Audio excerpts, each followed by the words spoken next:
ನಮ್ಮ ಜನ ಪ್ರಜ್ಞಾವಂತರಿದ್ದಾರೆ, ಹೌದು. ಟಿವಿ ನೋಡೋರು.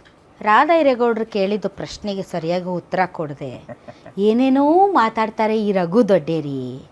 ಅವ್ರು ಕೇಳಿರೋ ಪ್ರಶ್ನೆ ಸಚಿವರು ಗೈರಿ ಹಾಜರಿ ಯಾಕೆ ಆಗಿದ್ದಾರೆ ಅಂದರೆ BJP ಶಾಸಕರೆಲ್ಲರೂ ಹಾಜರಾಗಿದ್ದಾರಾ, BJP ಅವರು ಏನೇನೋ ಪ್ರಶ್ನೆ ಕೇಳ್ತಾರೆ ಅಂತ ಇರ್ರಿಲೆವೆಂಟ್ ಮಾತುಗಳನ್ನ ಮಾತಾಡ್ತಿದ್ದಾರೆ ಅಂತ ಜನರಿಗೆ ಗೊತ್ತಾಗುತ್ತೆ.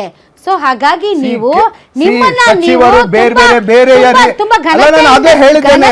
ಬೇರೆಯ ಮೀಟಿಂಗ್ ಗಳಲ್ಲಿ ಇದ್ದಿದ್ರಿಂದ ಅವರು ಬೇರೆ ಸಚಿವರಿಗೆ ಜವಾಬ್ದಾರಿಗಳನ್ನ ಕೊಟ್ಟಿದ್ರು, ಉತ್ತರವನ್ನ ಕೊಟ್ಟಿದ್ರು. ಹೌದು, ಇವರು ಸ್ಪೀಕರ್ ಅವರು ಸೂಪರ್ ಆಕ್ಟಿವ್. ಅವರು ಬೇರೆ ಇವ್ರ ರೀತಿ ಸ್ಪೀಕರ್ ಗಳ ರೀತಿ ಅಲ್ಲ.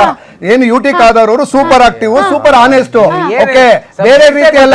ವಿಶ್ವೇಶ್ವರ ಕಾಗೇರಿ ಗಲಾಟೆ ಮಾಡಿದ್ರು.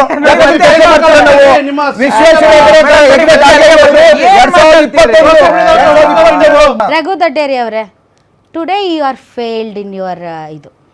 ಫೇಲ್ಡ್ ಅಂತ ಅಲ್ಲ, ಕೇಳಿಸ್ಕೊಳ್ಳಿ ಒಂದು ನಿಮಿಷ. Totally you are failed because you don't have any answers. So ನಿಮಗೆ ಉತ್ತರ ಗೊತ್ತಿಲ್ಲ, ಅದರಿಂದ ನೀವು ಏನೇನೋ ಮಾತಾಡ್ತಿದ್ದೀರಾ. ಸಚಿವರು ಬೇರೆ ಬೇರೆ ಮೀಟಿಂಗ್ ಗಳಲ್ಲಿ ಇದ್ದಿದ್ರಿಂದ ಸಚಿವರು ಗೈರು ಹಾಜರಾಗಿದ್ದಾರೆ, ಇದು ಸರಿಯಲ್ಲ. ಇದು ಉತ್ತಮ ನಡವಳಿಕೆ ಅಲ್ಲ. ನೀವು ಕೂಡ ಈ ರಾಜ್ಯದ ಒಬ್ಬ ಪ್ರಜೆ. ಆ ಸದನದಲ್ಲಿ ತೆಗೆದುಕೊಳ್ಳುವಂಥ ನೀತಿ ನಿಲುವುಗಳು ಮತ್ತು ರಚಿಸುವ ಕಾನೂನುಗಳಿಗೆ ನೀವು ಬಾಧ್ಯಸ್ಥರಾಗಬೇಕಾಗತ್ತೆ. ಅಂತ ಸಂದರ್ಭದಲ್ಲಿ ತಪ್ಪನ್ನ ತಪ್ಪು ಅಂತ ಖಂಡಿಸುವಂತ ಎದೆಗಾರಿಕೆ ಇರಬೇಕು.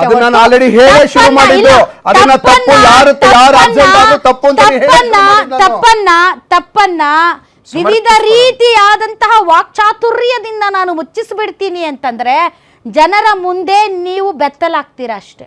ಉತ್ಕರ್ಷ್, ಈಗ ಈ ಜಿ ವಿಚಾರದಲ್ಲಿ ಒಂದು ಸ್ಪೆಷಲ್ ಅಧಿವೇಶನ ಕರೆದ್ರು. ಏನು ಕಮಿಟ್ಮೆಂಟು, ಏನು ಬದ್ಧತೆ, ನಾನು ಮಾತಾಡ್ತೀನಿ ಸಭಾಧ್ಯಕ್ಷರೇ ನಾನು ಮಾತಾಡ್ತೀನಿ ಅಂತ ಏನು ಪೈಪೋಟಿ. ಯಾವ ರೀತಿ ಜಿಯಲ್ಲಿ ಗಾಂಧೀಜಿಯವ್ರಿಗೆ ಅಪಮಾನ ಮಾಡಲಾಗಿದೆ, ಯಾವ ರೀತಿ ಒಕ್ಕೂಟ ವ್ಯವಸ್ಥೆಯಲ್ಲಿ ರಾಜ್ಯಗಳ ಮೇಲೆ ಹೊರೆಯನ್ನು ಹಾಕಲಾಗಿದೆ. ಬಾಬಾ ಏನು ವೈಭವೋಪೇತ ಭಾಷಣಗಳು. ಅದೇ ಜನರ ಸಮಸ್ಯೆಗಳ ವಿಚಾರಕ್ಕೆ ಬಂದರೆ ಎಲ್ಲರೂ ಗೈರುಹಾಜರಿ.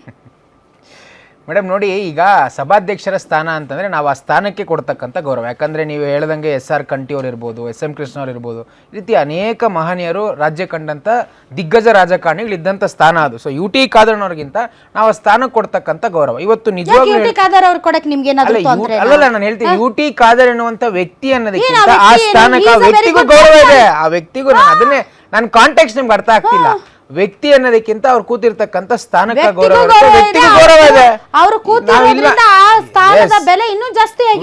ಬಗ್ಗೆ ನಮಗೆ ಗೌರವ ಇದೆ. ಅವ್ರು ಬಹಳಷ್ಟು ಒಳ್ಳೆ ಆಕ್ಟಿವಿಟೀಸ್ ಮಾಡ್ತಾರೆ. ಅದ್ರ ಬಗ್ಗೆ ನಾನು ಹೇಳಿದ ಕಾಂಟೆಕ್ಸ್ಟ್ ಬಹುಶಃ ನಿಮ್ಗೆ ಅರ್ಥ ಆಗಿಲ್ಲ. ಈಗ ನೋಡಿ, ಕಾಂಗ್ರೆಸ್ ವಕ್ತಾರರು ನೀವು ಹೇಳ್ದಂಗೆ ಎಷ್ಟರ ಮಟ್ಟಿಗೆ ಸಮರ್ಥಿಸ್ಕೊಳ್ತಾರೆ ಅಂತಂದ್ರೆ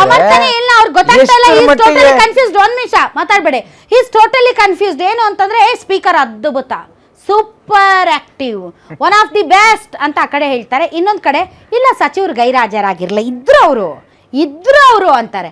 ಹಾಗಾದ್ರೆ ಒಂದು ಸ್ಪೀಕರ್ ಸುಳ್ಳು ಹೇಳಿರ್ಬೇಕು, ಇಲ್ಲ ಅಂತಂದ್ರೆ ರಘು ದೊಡ್ಡೇರಿ ಸುಳ್ಳು ಹೇಳಿರ್ಬೇಕು. ಇರ್ರಿಲೆವೆಂಟ್ ಅಂತ ಹೇಳ್ತಕ್ಕಂಥದ್ದು ತಪ್ಪು ಸದನದಲ್ಲಿ. ಯಾವ್ದು ಇರ್ರಿಲೆವೆಂಟ್ ಕ್ವಶನ್ಸ್ ಹಾಗಾದ್ರೆ ನೀವು ಹೇಳಿದ್ರೆ VB ಜೀರಾಮ್ಜಿಯನ್ನ ಮಾಡ್ಲಿಕ್ಕೆ ಬಹಳಷ್ಟು ಇಂಟ್ರೆಸ್ಟ್ ಅನ್ನ ತೋರಿಸಿದ್ರು ಅಂತ. ಫಸ್ಟ್ ಆಫ್ ಆಲ್ ಒಂದು ಸೆಂಟ್ರಲ್ ಗವರ್ಮೆಂಟ್ ಕಾನೂನನ್ನ ಆ ರೀತಿ ಟೀಕೆ ಮಾಡಕ್ಕೂ ಆಗೋದಿಲ್ಲ. ಅಲ್ಲಿರ್ತಕ್ಕಂಥ ಇಂಟ್ರೆಸ್ಟ್ ಸದನದ ಇದರಲ್ಲಿ ಎಲ್ಲ ಕೇಳಿ ಪಾಸ್ ಆಗಿ ಬಂದಿರ್ತಕ್ಕಂಥ ಕಾನೂನನ್ನ ಅದನ್ನ ನಾನು ಹೇಳ್ತೀನಿ ಕೇಳಿ, ಟೀಕಾ ಪ್ರಹಾರ ಮಾಡ್ಲಿಕ್ಕೆ ಕರಿತಕ್ಕಂಥ ಇಂಟ್ರೆಸ್ಟ್.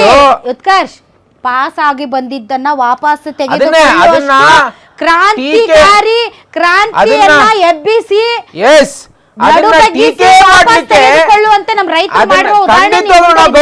ನಾವೆಲ್ಲೂ ಇದ್ ಮಾಡ್ತೀರಾ. ಅದನ್ನ ಟೀಕೆ ಮಾಡ್ಲಿಕ್ಕೆ ಕರಿತಕ್ಕಂತ ನಿಮ್ಗೆ ಏನ್ ಇಂಟ್ರೆಸ್ಟ್ ಇದೆ, ಜನರ ಸಮಸ್ಯೆಗಳನ್ನ ಪ್ರಶ್ನೆ ಮಾಡುವಂತ ಕೇಳಿದ್ರೆ ನಿಮ್ ಸಚಿವರುಗಳಿಗೆ ಪ್ರಶ್ನೆ ಉತ್ತರ ಕೊಡಕ್ಕೆ ಆಗ್ತಿಲ್ವಲ್ಲ.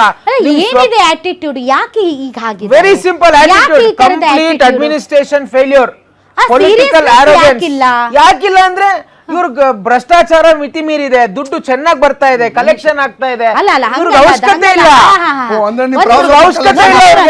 ನಮ್ಮನ್ನ ಯಾರು ಪ್ರಶ್ನೆ ಮಾಡ್ತಾರೆ? ನೋಡಿ, ಹಿಂದೆ ನೀನು BJP ಅವ್ರೇನ್ ಕೊಳ್ಳೆ ಹೊಡೆದಿರ್ಲಿಲ್ವಾ? ಅವರು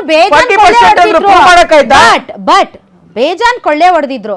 ಅದರ ಅರ್ಥ ನಿಮ್ಮ ಹತ್ರ ದುಡ್ಡಿದೆ, ನೀವು ಭ್ರಷ್ಟಾಚಾರ ಮಾಡಿದಿರಿ, ಸಿಕ್ಕಾಪಟ್ಟೆ ದುಡ್ಡು, ಅದು ಬೇರೆ. ಅದು ಅಲ್ಲ, ಅದು ನಾನ್ finish ಅದು ಬೇರೆ. ಮಾಡ್ಬಿಡ್ತೀನಿ ಬಟ್ madam. ಸದನದ ಒಳಗಡೆ ಅಲ್ಲ, ನೀವು ಸದನದ ಕಾಂಗ್ರೆಸ್- ಒಳಗಡೆ ಅಲ್ಲ, ನಾನು ಅದನ್ನೇ ನೀವು ಹೇಳ್ದೆ. ಶ್ರೀಮಂತರು, ನೀವು ಬಡವರು, ನೀವು ಭ್ರಷ್ಟಾಚಾರ ಮಾಡಿದ್ರು, ಹೇಳುವಂತ ನೀವು ತಾಳ್ಮೆ ಇಲ್ಲ ಭ್ರಷ್ಟಾಚಾರ ಕಾಂಗ್ರೆಸ್ ಮಾಡಿದ್ರು. ಅವ್ರಿಗೆ. ನಾನು ಅದನ್ನೇ ಹೇಳಿದೆ ನೋಡಿ, ನಾನಲ್ಲ, ಅಲ್ಲಲ್ಲ, ರಾಧಾರೇಗೌಡರಿಗೆ ಕಾಂಗ್ರೆಸ್ ಅವರು ನೋಡಿ ಮೇಡಮ್, ಅದನ್ನೇ ಹೇಳಿದೆ, ಕಾಂಗ್ರೆಸ್ ಅವರು ಯಾಕೆ ಬರ್ತೀರಾ? ಕಾಂಗ್ರೆಸ್ ಅವರು ಅದನ್ನೇ ನಿರ್ಲಕ್ಷ್ಯ ಕೇಳ್ತೀನಿ ಕೇಳಿ. ಯಾಕೆ? ನಿರ್ಲಕ್ಷ್ಯ ಅಲ್ಲ. ಲಾಜಿಕ್ ಇಲ್ಲ, ನಿರ್ಲಕ್ಷ್ಯ. ಲಾಜಿಕಲ್ ಥಿಂಕಿಂಗ್ ಕಾಂಗ್ರೆಸ್ ಅವ್ರ ಹತ್ರ ಇಲ್ಲ, ನಿರ್ಲ- ಪ್ರಾಕ್ಟಿಕಲ್ ಅಪ್ರೋಚ್ ಇಲ್ಲ. ಯಾಕೆ ನಿರ್ಲಕ್ಷ್ಯ ಅಂದ್ರೆ ದಬ್ಬಾಳಿಕೆನೆ, ಫಸ್ಟ್ ಇಂದನೂ ದಬ್ಬಾಳಿಕೆ. ನೀವೇ ಪ್ರಶ್ನೆ ಮಾಡಿದ್ರಿ ಒಬ್ಬ ಮಿನಿಸ್ಟರ್ಗೆ, ಒಂದ್ ಆಸ್ಪತ್ರೆ ಆಗ್ಬೇಕಂದ್ರೆ ಏನ್ ಹೇಳಿದ್ರು ಹೇಳಿ? ಆಸ್ಪತ್ರೆ ಕೊಟ್ಟಿದಾರಪ್ಪ, ಕೊಟ್ಟಿದಾರಾ? ನಾನು ಹೋಗಿ ಅವ್ರಿಗೆ ಸರಿ. ಸನ್ಮಾನ ಮಾಡ್ಬರ್ಬೇಕು. ಕೊಟ್ಟಂತ ನಾನು ಉತ್ತರ ಮೊದಲು ನಾನು ಏಪ್ರಿಲ್ ಹೋಗ್ತೀನಿ, ಹೋಗಿ ನಮ್ಮ ಆರ್ ವಿ ದೇಶಪಾಂಡೆ ಅವ್ರಿಗೆ ಸನ್ಮಾನ ಮಾಡ್ಬರ್ತೀನಿ ಆ ವಿಚಾರದಲ್ಲಿ. ಎಷ್ಟು ಅತ್ಯಂತ ತುಚ್ಛವಾಗಿ ಮಾತಾಡಿದ್ರು. ಸೀನಿಯರ್ ಪತ್ರಕರ್ತರು ಪ್ರಶ್ನೆ ಕೇಳಿದ್ರೆ ಇದೇ ನಡ್ಕೊಂಡ್ ಬಂದಿರೋದು ಮೇಡಮ್. ಅಲ್ಲಿ ಶಿಡ್ಲಘಟ್ಟದಲ್ಲಿ ಒಬ್ಬ ಅಧಿಕಾರಿಗೆ ಹೀನಾಮಾನವಾಗಿ ಬೈತಾರೆ. ಇನ್ನೇನಾಗುತ್ತೆ? ಪೊಲಿಟಿಕಲ್ ಆರೋಗ್ಯನ್ಸ್ ಇದು, ಕಂಪ್ಲೀಟ್ ಲಾಸ್ ಆಫ್ ಅಕೌಂಟ್.